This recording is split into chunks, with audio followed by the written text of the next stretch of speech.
as I thought, I can't believe I'm here again. I wasn't just in a spiral. I was judging myself for being in it. That's what I want to talk about today. The second voice, the one that decides to beat you when you're down by telling you that you're failing. This is what I work with a lot within myself and with the clients that I support. The relationship between who you are and what you feel, and why learning to stop making yourself wrong for being human might be the most powerful thing you ever do.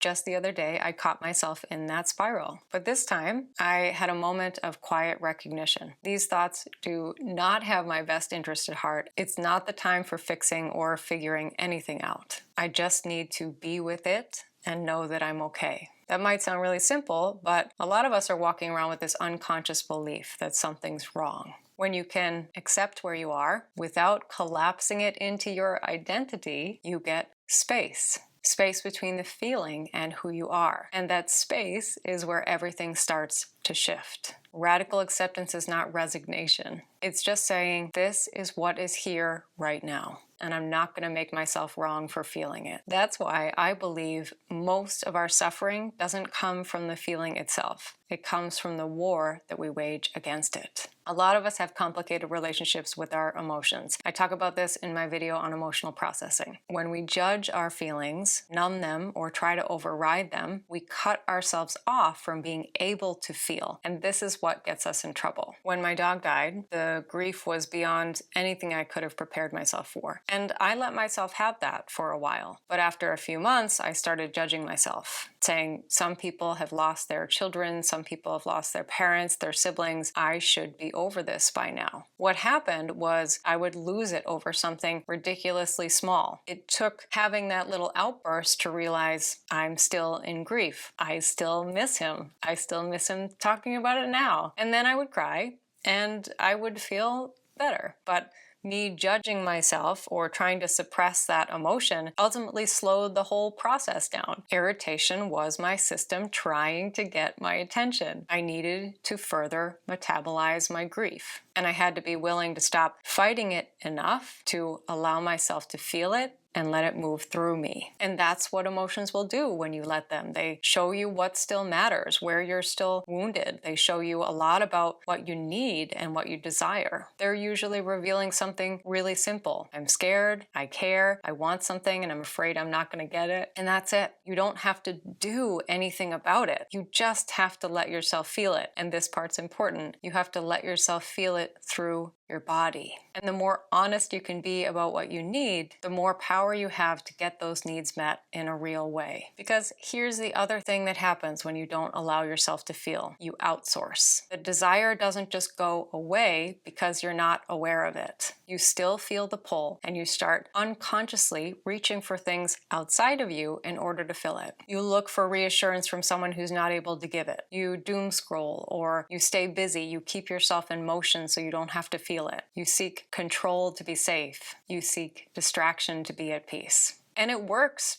for a minute, but it doesn't last, because what you went looking for externally was really just the substitute of what you need. When you can get honest about what's underneath, you can start asking, where in my life is this already present and I'm not allowing myself to receive it? The shift doesn't come from changing your circumstances, but in getting clear enough about what you actually need so you stop looking for it in the places that it can never live. I also want to make an important distinction here. Accepting your emotions doesn't mean obeying your emotions. It doesn't mean you feel fear, you retreat. It doesn't mean you feel anger, so you lash out. It doesn't mean that if you feel doubt, you believe every thought that comes with it. It's about learning to be aware of your feelings as guidance without letting them control you or make decisions for you. It's saying, okay, this is here. Can I stay with myself while I feel it? This is such a different energy than how can I make this go away? That urgency to escape is what keeps us cycling between numbing ourselves and feeling overwhelmed.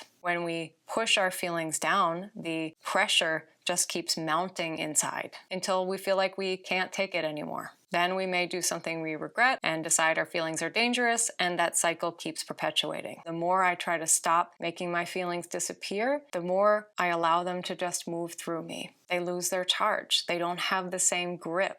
letting yourself feel is so important, because when you cut yourself off from your feelings, you cut yourself off from the good stuff too. Think of your emotions like one giant dimmer switch rather than individual switches. You don't get to selectively turn down fear and turn up happiness. When you turn the dial down, everything gets dimmer. The grief gets quieter, sure, but so does the excitement, so does the wonder, so does the deep, full body feeling of joy. A lot of us learned to shut down when we were young. Being sad was too much for the people around us. Being angry wasn't acceptable. Needing things made us a burden. So we learned to manage it in order to make things tolerable for everyone else in our lives, including ourselves. And it worked in the way that survival strategies do. It got us through. But we carry that into adulthood and then wonder why we feel flat, why we can be in what is seemingly a really good moment but not feel it fully. It's not because something is wrong with you. It's because you've been managing your feelings for so long that you've lost access to the full spectrum.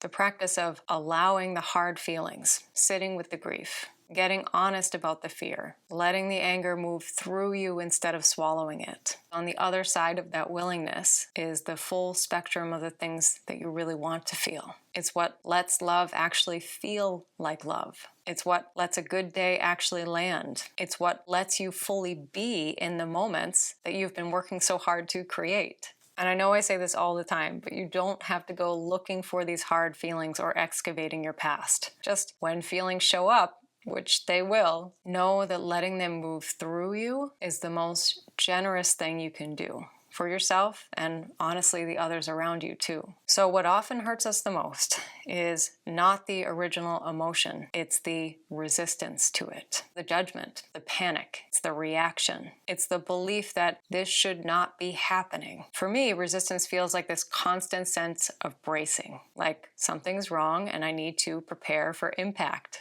I feel physically tense in my shoulders, my chest, my breathing gets tight, my solar plexus. Most recently, I've noticed it in the tension I hold in my face, and to be honest, I don't love the wrinkles that it's creating. But now that I notice it, I can relax it, I can soften into it, because as I soften into my body, I also soften into the feeling. It's a small act that becomes a way of saying, I'm not going to fight this right now. When your feelings do arise, it's not a sign of failure. It's actually a good thing. Something in you is ready to move and be integrated into your being. And every time you meet yourself there, without beating yourself up, without trying to fix it or escape from it, you build something. You build the kind of self-trust that says, I can handle this. I don't have to run from it, and I don't have to fix myself in order to love myself. That is true healing, not the absence of hard feelings, but the ability to be with yourself when you have them.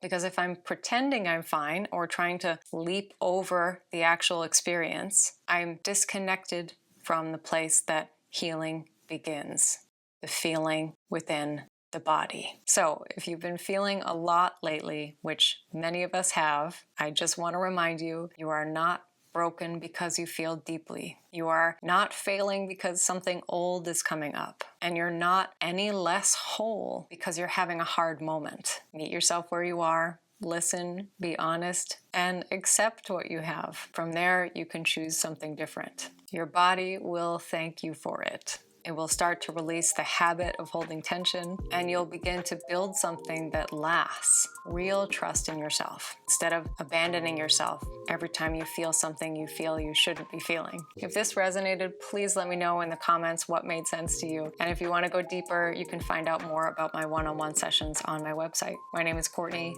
Thank you so much for being here, and I'll see you next time.